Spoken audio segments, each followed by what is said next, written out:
Hi everyone. In the last two previous videos, we have discussed about capital structure theories, first two approaches, that is net income approach and net operating income approach, NI approach, NOI approach. Now, in this video, we are going to discuss about traditional approach. See here, the traditional approach, also known as intermediate approach, is a compromise between the two extremes of net income approach and net operating income approach. See here, the traditional approach is also known as intermediate approach. So it is a compromise between the two extremes of net income approach and net operating income approach. That means, see, it is an intermediate approach. So it compromises the first two approaches, that is NI as well as NOI approach. So according to this theory, the value of the firm can be increased initially, or the cost of capital can be decreased by more debt, as the debt is a cheaper sources of funds than equity. Thus, optimum capital structure can be reached by a proper debt equity mix. See here, actually, according to net income theory and net operating income theory. So, first we will look at net income NI approach. So, according to the NI approach, we discussed that the capital structure theory influences value of the firm as well as overall cost of capital. And when coming to the NOI approach, so NOI approach, according to that theory, here the value of the firm and overall cost of capital does not affect by the capital structure theories. So here it is a compromise between two approaches. So according to this approach, according to traditional approach, see here, the optimal capital structure can be reached by a proper debt equity mix. So that means, so here up to a particular level, the cost of equity increases because increased debt increases the financial risk of the shareholders. Overall cost of capital, comma, according to this theory, decreases up to a certain point, remain more or less unchanged for moderate increase in debt thereafter, and increases or rises beyond a certain point. Even the cost of debt may increases at this stage due to increased financial risk. See here, that means according to this theory, see here, the overall cost of capital, here see, overall cost of capital, and here the value of the firm up to a certain level, it may increases or decreases, but after that particular level or beyond that level, after a particular level or beyond that level, so what happens means here, it is going to be decrease as well as increases. Here see, observe, I mean, listen carefully here, what is traditional approach. See here, up to a certain level only, so up to a certain level only, here there is a increase in overall cost of capital and there is a decrease in value of the firm. Okay, after that level or beyond that level, the value of the firm decreases and the overall cost of capital increases. So up to a certain level, అంటే ఒక level వరకు మాత్రమే here the value of the firm అనేది increase అవుతుంది, overall cost of capital అనేది decrease అవుతుంది. So this is applicable to a particular level. Okay, so at that particular level, here the value of the firm increases and overall cost of capital decreases. After beyond that level, అంటే ఆ level దాటినాక ఏమవుతుందంటే the value of the firm అనేది decrease అవుతుంది and the overall cost of capital increases. Value of the firm decreases and the overall cost of capital increases. See here, listen carefully. Here the intention is the traditional approach, what it says. So it is the approach or it is the intermediate approach So it compromises between the two extremes of net income approach and net operating income approach. Okay, so according to this theory, here the value of the firm increases and overall cost of capital decreases up to a certain point of level. So after or behind that level, the value of the firm decreases and the overall cost of capital increases. Okay, so this is what about the theoretical aspect for the traditional approach. Okay, so next, look at the problem. Compute the market value of the firm, value of shares, and the average cost of capital from the following information. So here we need to calculate market value of the firm, that is value of the firm V, value of shares S, and the average cost of capital, that is K naught, from the following information. So here net operating income rupees 2 lakhs, total investment rupees 10 lakhs. So here equity capitalization rate, it is given three criteria. A, if the firm uses no debt. So if there are no debentures, the cost of equity is 10%. Okay, so if the firm uses 4 lakhs debentures, the cost of equity is 11%. If the firm uses 6 lakhs rupees of debentures, the cost of equity of the firm is 13%. Assume that rupees 4 lakhs debentures can be raised at 5% rate of interest. So these 4 lakhs debentures raised at 5% rate of interest, whereas these 6 lakhs rupees of debentures can be raised at 6% rate of interest.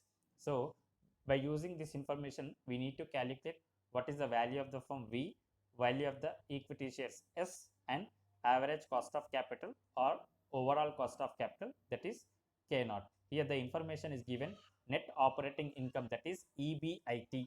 EBIT is given and total investment rupees 10 lakhs given, and equity capitalization rate is given category wise. When firm uses no debentures 10%, if the firm uses 4 lakhs rupees of debentures, it is 11%. If the firm uses rupees 6 lakhs debentures, that is 13% cost of equity. And here it is assumed that debentures can be raised at 5% rate of interest, 4 lakhs rupees debentures, and whereas 6 lakhs rupees debentures can be raised at 6% rate of interest. See here, for the calculation purpose, here we are using the same formulas where we used at the time of, we can say that net income approach. So net income approach ఫార్ములాస్ని మనం ఇక్కడ continue చేస్తున్నాం. ఓకేనా? So look at the solution. We're using net income approach formulas. So net income approach ఫార్ములాస్లో, so first what is the calculation? Here value of the firm is equals to,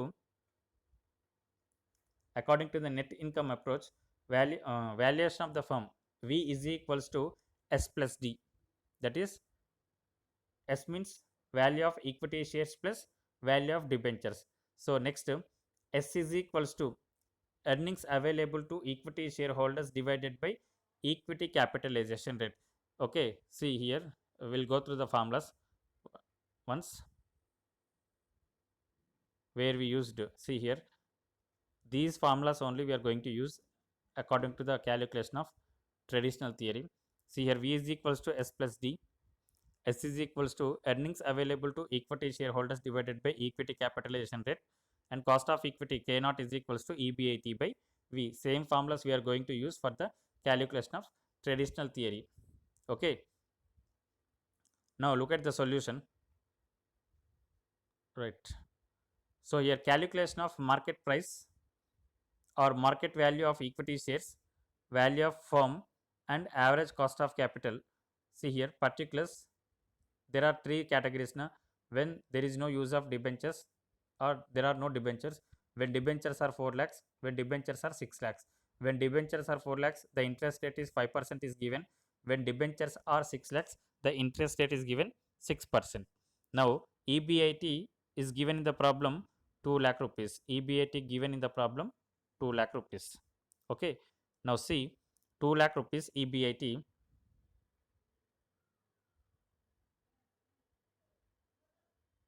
2 lakhs, 2 lakhs, and 2 lakhs. less interest. Interest should be calculated on debentures. In the first column, there are no debentures. So, interest is taken as nil. And in the second column, 4 lakhs should be calculated at 5%. So, here 4 lakhs into 5 divided by 100, that is equals to 20,000 rupees of interest. And for the third column, rupees 6 lakhs are the debentures at the rate of 6% per annum. So, 6 lakhs into 6 by 100, that is equals to 36,000. Now, interest 20,000 for the second column, 36,000 for the third column.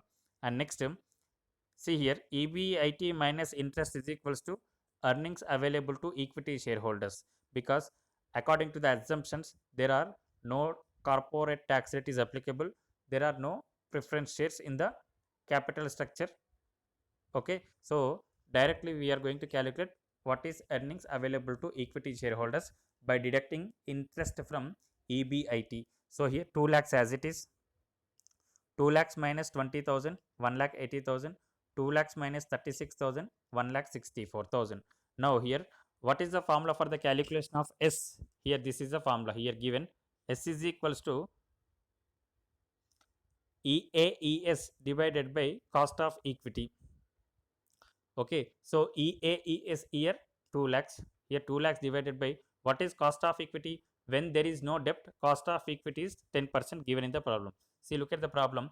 There are no debentures, 10% here, and if the debentures are there, 4 lakhs, that is 11%, and here 13% at 6 lakhs of debentures. Same as it is we are taking here. See, 2 lakhs divided by 10%, that is 0.10. See here, next EAES 1 lakh 80,000, 1 lakh 80,000 divided by 11% here, so that is 0.11. And third, 1 lakh 64,000, here 1 lakh 64,000 earnings available to equity shareholders divided by 13% at the rate of, 13% at 6 lakhs rupees of debentures, so that is 0.13. Now value of S is equals to, 2 lakhs divided by 0.10, 20 lakhs. 1 lakh 80,000 divided by 0.11, that is 16 lakhs 36,364. 1 lakh 64,000 divided by 0.13, that is 12 lakhs 61,538. Now we got S value. Now value of the firm we are going to calculate. So value of the firm is equals to V is equals to S plus D. So here, what is the value of S? Here V is equals to S plus D. So here S is equals to 20 lakhs plus what is the D value? There are no debentures. Here there are no debentures. So 20 lakhs plus 20, 20 lakhs plus 0 is equals to 20 lakhs. Next, here S 16 lakhs 34,364 plus 4 lakhs debentures. So total will be 20 lakhs 36,364. And in third column here the S value is 12 lakhs 61,538. Okay, so 12 lakhs 61,538. So here add debentures 6 lakhs, then the value will be 18 lakhs 61,538. So here we calculated S and we calculated value of the firm. Now overall cost of capital. So here what is the formula for the overall cost of capital? See here, overall cost of capital is equals to EBIT divided by V. So here what is EBIT? 2 lakhs, 2 lakhs, 2 lakhs. Now what is the value of V? Here 20 lakhs, 20 lakhs 36,364, 18 lakhs 61,538. So here then we will get, see here, EBIT divided by V ante 2 lakhs divided by 20 lakhs, that is equals to 0.10. 2 lakhs divided by 20 lakhs 36,364, that is equals to 0.098. And next 2 lakhs divided by 18 lakhs 61,538, that is equals to 0.107. So here when these values are converted into percentages, now here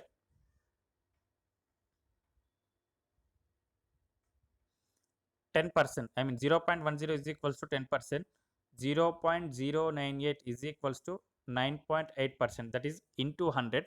Now last column 0.107 into 100, that is equals to 10.7. See here, if you observe the whole scenario here, when no debentures, when debt 4 lakhs, when debt 6 lakhs rupees. So here what is the value of the firm?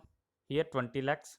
Here value of the firm 20 lakh 36,364, and here the value of the firm 18 lakh 61,538. So what is overall cost of capital? 10%, 9.8%, 10.7%. So in these three observation or in these three scenarios, so here when there is no debt, the cost of capital is high, and here value of the firm is less. And when there is 4 lakhs of debentures, here the value of the firm is maximum and the overall cost of capital is minimum. And when coming to the last scenario, that is when debentures used more debenture is used. See, in the second column we used 4 lakhs rupees of debentures, but in third column we used extra amount of debentures 2 lakhs, that is 6 lakhs total amount of debentures we used. When we are going to use more debenture, then the value of firm will be decreases and overall cost of capital increases. So that is why the traditional theory explains that up to a certain level, up to a certain level, value of the firm will be maximum and overall cost of will be minimum. If you beyond that level or if you pass that level, then ultimately what happens, the value of the firm decreases and overall cost of capital increases. So in this situation, what is the optimum capital structure means? Here the optimum capital structure is situation 2. Here the optimum capital structure is situation 2, because at this capital structure, here the value of the firm is maximum and overall cost of capital is minimum. So here this is what about the conclusion. Now this is what about the calculation part. Now we'll go for conclusion. See, it is clear from the above that debt of rupees 4 lakhs is used, the value of the firm increases and overall cost of capital decreases. Okay, but if more debt is used to finance in place of equity, that is rupees 6 lakhs debentures, the value of the firm decreases and the overall cost of capital increases. So here without debentures, here the cost of capital is more and the value of the firm is less. If you use the debentures up to a certain level or up to a particular point of level, then the value of the firm will be increases and overall cost of capital decreases. But even if you are going to use more amount of debentures, so that leads ultimately the reduction in the value of firm as well as increase in the value of overall cost of capital. So here that is why the reason here the optimum capital structure is a debt of rupees 4 lakhs at the rate of 5%, that is column number 2. So this is what about the traditional theory. So once again I'm going to revise this clearly. Here it is the intermediate theory between net income approach and net operating income approach. So net income says, or net income approach says, so there is a relationship between cost of capital structure and overall cost of capital value of the firm. And net operating income says there is no relationship between capital structure theory or capital structure as well as value of the firm and overall cost of capital. But here coming to the traditional theory, up here if you don't use the debentures, here what happens, the overall cost of capital increases and value of the firm will be decreases. But if you use a certain amount of debentures, the overall cost of capital will be minimum and value of the firm is maximum. But if you use the more amount of debentures by replacing equity shares, then it ultimately leads for the reduction in the value of the firm and increase in the overall cost of capital. So this is what about the explanation about traditional theory. So this is the third one. Okay, first one net income approach, after that net operating income approach, and after that traditional theory. This is we have discussed now. Now another